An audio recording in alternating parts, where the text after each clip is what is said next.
안녕하세요. 엄마 아빠 무릎에서 채널의 세이지입니다. 제가 자폐 스펙트럼 장애가 있는 아이를 키우다 보니 주변에서 자폐증에 관한 질문들을 많이 하세요. 발견 시기부터 치료 시기, 치료의 종류, 성인이 될 때까지의 경험 등 질문의 종류도 다양하죠. 특히 그 중에서도 자폐 스펙트럼 장애로 보였던 또 현재 보이는 증상에 관한 질문들이 가장 많아요. 그래서 오늘은 그 증상들에 관한 이야기를 준비했어요. 우리 아이가 15개월쯤 됐을 때 일인데요.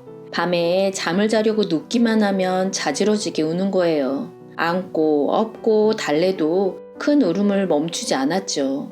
집에서 달래다 아이를 안고 밖으로 나가면 언제 그랬냐는 듯 금세 잠이 들었어요. 그때는 막연히 아이가 잠투정을 보인다고 생각했었는데 자폐증에 관한 공부를 한 결과 감각적인 이상 반응으로 불안했던 거예요.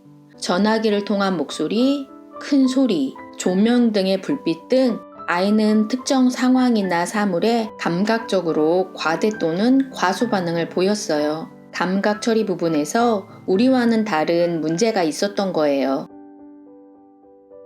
청각, 촉각, 후각 등 감각 활동에 민감한 반응을 보였던 우리 아이는 상동 행동을 많이 보였어요. 제자리에서 깡충깡충 뛰기, 한 손으로 엄지손가락을 잡고 둥글게 흔들기, 막대형 물건으로 두드리기 등 불안하거나 감정이 고조될 때 상동 행동을 했죠. 상동 행동으로 스스로 감정을 조절했던 거예요.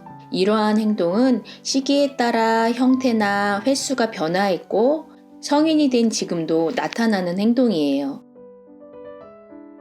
아이의 발달 검사를 위해 처음으로 병원을 찾았을 때 의사 선생님께서 가장 먼저 체크하셨던 부분이기도 해요. 그때 당시 엄마의 기준에서는 어느 정도 반응이 있다고 생각했었는데 지금 생각해보면 상대에게 관심을 보이는 반응이었다기보다는 일시적인 소리 반응이었던 경우가 많았어요. 눈 마주침, 호명 반응은 사회관계를 위한 비언어적인 표현 방법이라는 사실을 그때는 크게 생각하지 않았던 것 같아요. 대부분의 자폐 스펙트럼 아이들은 언어 발달이 늦는 경우가 많아요. 언어를 통해 사회관계를 형성하고 넓히는 것인데 자폐 스펙트럼 아이들은 사회성의 저하로 언어 사용이 적고 그로 인해 말하기가 늦어지죠. 저희 아이 역시 18개월 전까지는 옹알이나 맘마, 엄마 등의 표현을 했었어요. 그런데 어느 날부터인가 언어가 늘지 않더라고요. 정확히 말하면 사용하던 어휘조차 사용하지 않고 퇴행의 모습을 보였죠. 그래서 처음으로 시작한 치료도 언어와 인지치료였어요. 그 후 표현 언어 사용이 늘기는 했는데 타인과의 감정 공유나 관심을 나타내는 데 사용하기보다 자신의 요구나 거절, 자기 주장 등을 나타낼 때 주로 사용하더라고요. 또 반향어 사용이 많았어요.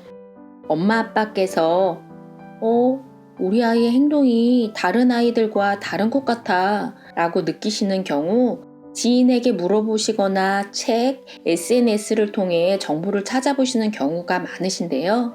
그러한 방법도 있지만 15개월에서 18개월 이후 아이라면 전 우선 병원에 가셔서 정확한 진료를 받아보세요 라고 말하고 싶어요.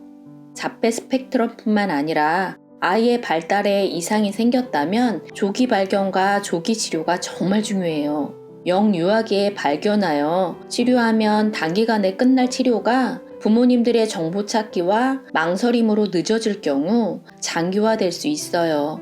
그러니 우리 아이를 위해 용기를 내어주세요. 자폐증 아이 키우시느라 힘드셨겠어요? 하며 애틋한 마음을 전하시는 분들이 많아요. 물론 힘들었죠. 힘들다는 표현으로는 사실 부족해요. 억장이 무너진다는 표현이면 될까요? 하지만 힘들었던 것만큼 행복해요. 아이를 통해 성장할 수 있었고 세상의 냉대함과 따스함을 배웠으니까요. 엄마 아빠 힘드시겠지만 우리 함께 힘내봐요. 할 수 있어요.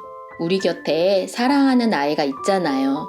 오늘도 아이들의 성장을 위해 노력하신 부모님들께 감사드려요. 아이들과 함께 성장하시는 우리 부모님들을 응원합니다. 화이팅!